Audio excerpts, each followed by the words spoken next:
तो क्या आरओ का पानी, क्योंकि इसमें मिनरल्स कम होते हैं, सब तो साफ हो जाता है, तो क्या सेहत के लिए ठीक है, किडनी के लिए ठीक है? देखिए, आरओ का पानी डेफिनेटली किडनी के लिए थोड़ा सा बेटर होता है। क्यों? क्योंकि हम जियोग्राफिकली अगर देखेंगे तो बहुत सारे एरियाज होते हैं कंट्री के जो कि एक स्टोन बेल्ट कंसिडर किए जाते हैं। स्टोन हम्म। बेल्ट का मतलब होता है कि उस पर्टिकुलर जियोग्राफिकल रीजन के अंदर किडनी स्टोन का जो फॉर्मेशन होता है आम पब्लिक में वो ज़्यादा होता है। उसका जो बेसिक रीज़न होता है वो ये होता है कि उस जगह के ग्राउंड वाटर के अंदर हम्म। मिनरल्स काफ़ी ज़्यादा होते हैं। तो अगर आप बिना आर वाला पानी पिएंगे तो उसमें मिनरल्स आपकी बॉडी में ज़्यादा जाएंगे और आपको किडनी स्टोन का टेंडेंसी बढ़ जाएगा। तो जो आर का वाटर होता है वो उसको कहीं ना कहीं थोड़ा बैलेंस कर देता है, एक्स्ट्रा मिनरल्स को सेपरेट कर देता है, जिससे कि हमें अपनी बॉडी के नीड के अकॉर्डिंग लिमिटेड मिनरल्स मिल पाएँ। तो उससे किडनी स्टोन का रिस्क डेफिनेटली कम हो जाता है। किडनी स्टोन का रिस्क, लेकिन वो आपने जो कहा कि कौन से ऐसे एरिया हैं जहाँ ये रिस्क ज़्यादा है? जैसे नोएडा को कंसीडर करें तो नोएडा एक स्टोन बेल्ट में आता है। हम्म। ऐसे ही गुजरात और राजस्थान के कुछ एरियाज है पहाड़ों के आसपास वाले, वो भी स्टोन बेल्ट में कंसीडर किए हम्म। जाते हैं, जिसमें किडनी स्टोन का टेंडेंसी बहुत ज़्यादा होता है। कई पेशेंट हमारे पास रूटीनली ऐसे आते हैं जिनको 4 बार 5 बार किडनी स्टोन का सर्जरी हो चुका है, और वो हम्म। हर 6 महीने या 1 साल के अंदर किडनी स्टोन बनाते रहते हैं और उनका यूरिन के थ्रू स्टोन पास होता रहता है। तो क्या है, मतलब जिनके इस तरह के बनते रहते हैं किडनी में स्टोन्स वगैरह, उनका कोई इलाज है कि आप लाइफस्टाइल में ये चेंज करें तो बेटर हो जाएगा? देखिए, यूरोलॉजी में एक डिक्टम होता है, once a stone former always a stone former. इसका मतलब यह है कि एक बार जिसको अगर स्टोन बन जाता है तो उसको जिसको नहीं बना उसके कंपैरिजन में 50% ज़्यादा रिस्क होती है, और वो रिस्क टाइम के साथ में बढ़ती जाती है। हम्म। तो इसके लिए बहुत ज़रूरी होता है कि हम कुछ डाइटरी मॉडिफिकेशंस करें। तो डाइटरी मॉडिफिकेशंस में सबसे जो इंपॉर्टेंट चीज़ होती है वो होती है वेल हाइड्रेशन। बिकॉज जितना आप वाटर इनटेक करेंगे तो यूरिन के अंदर जो भी आपके मिनरल्स हैं या जो कचरा है या वेस्ट प्रोडक्ट है उतना किडनी से इजीली फ्लश आउट होता रहेगा। और अगर आप वाटर इनटेक कम लेंगे या आप ऐसी जगह काम कर रहे हैं जहाँ पे वेदर हॉट है, ह्यूमिड है, आपका जो मैनुअल वर्क है वो ज़्यादा हो रहा है, तो उसमें वाटर कंजप्शन यूटिलाइज हो जाता है।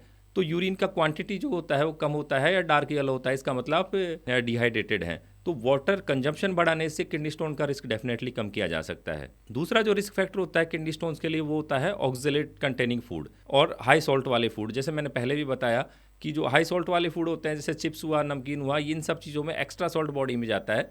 तो उनको अवॉइड करके और सॉल्ट का कंजप्शन हम लिमिटेड करके उसका रिस्क को कम कर सकते हैं। और तीसरा ऑक्जेलेट वाले फूड्स जैसे स्पिनेच हुआ, बीट्स रहा, नट्स रहे, sprouts, black T, black coffee, chocolates, तो इनका कंजम्पशन कम करके भी हम किडनी स्टोन का रिस्क कम कर सकते हैं। एक और मिथ है, मतलब मिथ है कि नहीं आप बताएंगे, लेकिन जो माना जाता है कि बियर खूब पियो तो भैया स्टोन चला जाता है। हाँ, बहुत ही कॉमन और अच्छा सवाल पूछा, क्योंकि आजकल मेरे पास हर दूसरा पेशेंट जो आता है जिसको कि 4 mm 5 mm का स्टोन होता है वो यही सवाल पूछता है कि सर हमने सुना है बियर पीने से निकल जाएगा, कि इन दवाओं के साथ हम बियर पी सकते हैं। तो मैं ये कहूँगा कि ये डेफिनेटली एक मिथ है, पर इसके पीछे कहीं ना कहीं एक ओल्ड लॉजिक भी छिपा हुआ है। बिकॉज बियर जब भी पीते हैं तो एक लॉट ऑफ वॉल्यूम बॉडी के अंदर जाता है लिक्विड का। 2 लीटर पानी पी लीजिए या 2 pint बियर के पी लीजिए, तो 2 लीटर फ्लूइड आपकी बॉडी में जा रहा है, तो वो डायूरेसिस करता है, यूरिन का जो वॉल्यूम होता है वो बढ़ाता है, तो जिससे स्टोन का किडनी से स्लिप आउट होकर यूरेटर से पास होने का पॉसिबिलिटी थोड़ा बढ़ बढ़ जाता है। जाती है। पर वो पर्सन टू पर्सन वेरी करता है। अगर किसी का स्टोन बड़ा है और यूरेटर का साइज छोटा है तो वो स्टोन उसमें स्टक हो जाएगा, और वो जो भी एक्स्ट्रा यूरिन बना है वो सारा किडनी के अंदर जमा होकर किडनी में हाइड्रोनेफ्रोसिस क्रिएट करेगा और पेशेंट को पेन का टेंडेंसी बढ़ जाएगा, या इंटरनल जो किडनी को डैमेज होता है उसका रिस्क बढ़ जाता है। तो इसलिए बियर और बहुत ही एक्सेसिव वाटर इनटेक जो होता है वो डेफिनेटली अवॉइड किया जाता है। हाँ, रिलेटिवली आपको हायर साइड वाटर इनटेक करना है, वो भी ग्रेजुअल। ये बिंज ड्रिंकिंग होती है वो हमेशा किडनी के लिए डेंजरस हो तो सकती है। बिंज ड्रिंकिंग क्या है, मतलब कितना माने? बिंज ड्रिंकिंग जैसे लोग 4 लीटर 5 लीटर पानी पी रहे हैं, स्पेशली जब पेन हो रहा है कि आज हम्म। स्टोन डायग्नोज हो गया, आप 4 लीटर 5 लीटर पानी पीना स्टार्ट कर देते हैं, तो वो जो ड्रिंकिंग होती है चाहे बियर की हो या पानी की, वो किडनी के लिए कई बार डेंजरस हो जाती है। क्योंकि स्टोन स्नगली अगर टाइट हो गया, फिक्स हो गया है यूरेटर में, तो पीछे जो भी यूरिन बन रहा है वो यूरिन को जाने की जगह नहीं है, तो पेशेंट को जो कॉली की पेन होता है वो बहुत सीवियर होता है और वो परसिस्टेंट होता रहेगा, क्योंकि जब तक यूरिन पास नहीं होगा जब तक वो पेन उनको होता रहेगा। मैंने मैंने बड़ा मजेदार सा अचानक से मेरे दिमाग में ध्यान आया, मैंने न्यूज़ पढ़ी हुई है कि ज़्यादा पानी पीने से ही मौत हुई। देखिए, ऐसा तो नहीं है, ज़्यादा पानी पीने से मौत नहीं होती। जैसे मैंने आपको कहा कि किडनी का एक इंपॉर्टेंट फंक्शन होता है फ्लूइड को बैलेंस करना। हाँ। तो अगर आप बहुत ज़्यादा पानी पिएंगे तो किडनी के ऊपर वर्कलोड बढ़ जाता है। जैसे कोई इंसान 8 लीटर पानी पी रहा है तो बॉडी को तो 700 से 1000 ml जो पानी होता है वो बॉडी की नेसेसरी मैकेनिज्म को कंट्रोल कर मैनेज करने के लिए यूज़ होता है, बाकी सारा एक्सक्रीट हो जाता है। तो वो पेशेंट का लगभग 6.5 से 7 लीटर पानी होता है वो यूरिन के तौर पे बाहर निकलेगा। तो कोई भी पेशेंट अगर 24 घंटे में 6-7 लीटर यूरिन पास करेगा तो उसमें बहुत सारे मिनरल्स एक्सक्रीट होते हैं और पेशेंट यूरिन पास करते करते भी परेशान हो जाएगा। जैसे रात को उसको 4-5 बार उठना पड़ेगा। तो कोई पेशेंट अगर 4 से 5 बार रात में अगर पेशाब करने के लिए उठेगा तो डेफिनेटली उसकी स्लीप डिस्टर्ब होगी। उसका स्लीप अगर अच्छा नहीं होगा तो अगले दिन उसका जो प्रोडक्टिविटी है वर्क की वो डेफिनेटली अफेक्ट होगी। अच्छा, मज़ेदार चीज़, इसमें आयुर्वेद में एक बड़ा अच्छा कहा जाता है कि सुबह आप ज़्यादा पानी पीजिए और शाम तक आते आते पानी की मात्रा कम करते जाइए, मतलब ताकि रात को भी प्रेशर ना रहे, सुबह थोड़ा ज़्यादा, दोपहर को मिनिमम और शाम को आके बहुत कम। तो ये नॉर्मली एक हाँ जी, ऑर्डर ये रहता है। ये ये डेफिनेटली एक लॉजिकल चीज़ है या लॉजिकल एडवाइस हम इसको कह सकते हैं। बिकॉज जो मॉर्निंग के अंदर ज़्यादा वाटर इनटेक होता है वो डेफिनेटली आपके डाइजेस्ट सिस्टम के लिए बहुत हेल्पफुल होता है, जिसमें कि इंसान अच्छा आराम से फ्रेश हो सकता है, स्टूल आराम से पास कर सकता है। और उसके बाद बहुत सारे लोग अपनी दैनिक दिनचर्या के अंदर वॉकिंग जॉगिंग ये सब भी इन्वॉल्व करते हैं, तो उन सब के लिए भी वाटर की ज़रूरत होती है थ्रू आउट द डे। जैसे जैसे दिन पास होता है इंसान का जो फिजिकल एक्टिविटी लेवल धीरे ग्रेजुअली बढ़ता है, शाम आते आते वो कम हो जाता है। तो जब शाम को या रात को फिजिकल एक्टिविटी कम हो जाती है तो बॉडी का जो डिमांड होता है वाटर का वो डेफिनेटली कम होता है, तो उस टाइम बहुत ज़्यादा पानी की ज़रूरत नहीं होती है। राइट। अच्छा, क्या हाई प्रोटीन डाइट और जिम सप्लीमेंट्स जो आजकल खूब चल रहे हैं, क्या वो किडनी के लिए फ़ायदेमंद है कि नुकसान पहुंचाते हैं? देखिए, extra protein intake healthy person में तो हार्मफुल बिल्कुल नहीं होते हैं, लेकिन अगर किसी पेशेंट को प्री एग्जिस्टिंग डिजीज जैसे डायबिटीज़ है, हाइपरटेंशन है या किडनी की कुछ डिजीज पहले से है या किसी को स्टोन फॉर्मेशन का टेंडेंसी है, उनके लिए काफ़ी हार्मफुल होते हैं। तो अगर आप एक एक्सपर्ट गाइडेंस में एक्स्ट्रा प्रोटीन इनटेक ले रहे हैं टू मैनेज योर वर्कआउट और बॉडी बिल्डिंग के लिए, उतना तो जस्टिफाइबल है।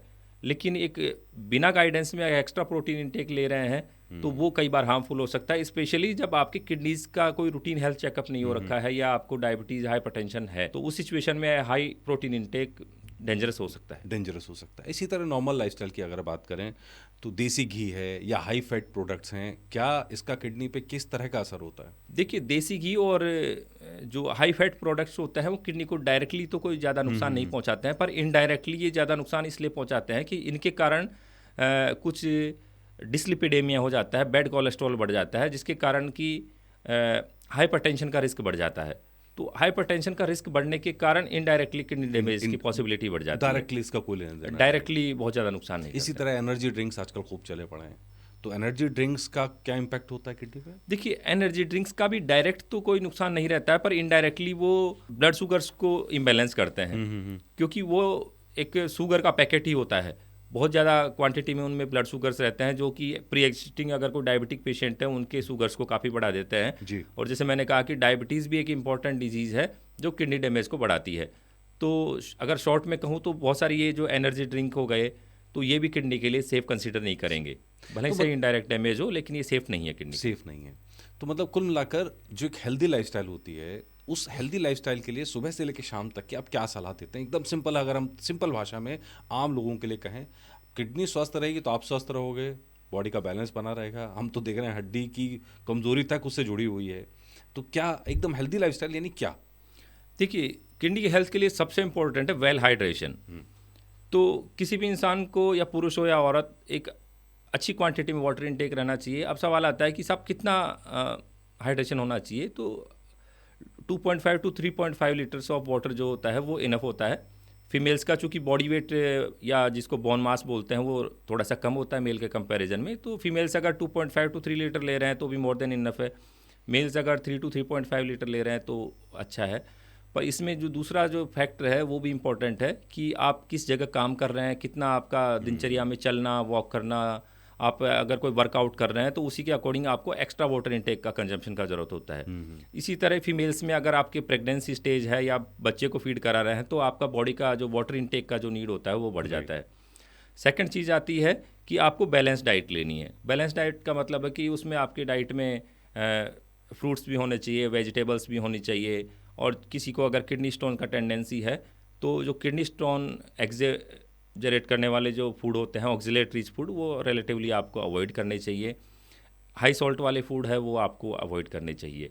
और डेफिनेटली आपको 30 टू 40 मिनट्स एक जो एक्सरसाइज होती है जो बॉडी के लिए हेल्दी होती है वो डेफिनेटली आपको फॉलो करना चाहिए। वो फॉलो करना चाहिए और एडिक्वेट स्लीप लेनी चाहिए। अच्छा, इसमें एक चीज़ और मैं जानना चाह रहा हूँ कि नॉर्मली एक बड़ा लोगों के अंदर मिथ है इस बात को लेके कि 3.5 लीटर फ्लूइड का जब बात करते हैं तो 3.5 लीटर पानी, या मान लीजिए कोई इंसान दूध ले रहा है 2 गिलास, तो क्या हम उसको आधा लीटर पानी में शामिल करें, या चाय पी रहा है उसको शामिल करें? हाँ जी, तो मैं डेफिनेटली। यही मैं जानना चाह रहा हूँ। आम लोगों में ये भ्रांति है कि भाई पानी यानी पानी, मतलब लिक्विड उसमें शामिल नहीं करते हैं, बाकी अगर वो लिक्विड ले रहे हैं और शिकंजी ले ली तो पानी नहीं है। तो क्या ये इस चीज़ को थोड़ा आप क्लियर करें? हाँ जी, लिक्विड किसी भी फॉर्म में हो, वो अल्टीमेटली एक्सक्रीट किडनी से ही होना है। तो अगर आप 1 गिलास या 2 गिलास दूध ले रहे हैं, या चाय ले रहे हैं, या लेमन वाटर ले रहे हैं, या शिकंजी ले रहे हैं, तो डेफिनेटली वो जो क्वांटिटी है फ्लूइड की 3 to 3.5 लीटर्स, उसमें उसको कंसिडर किया जा सकता है।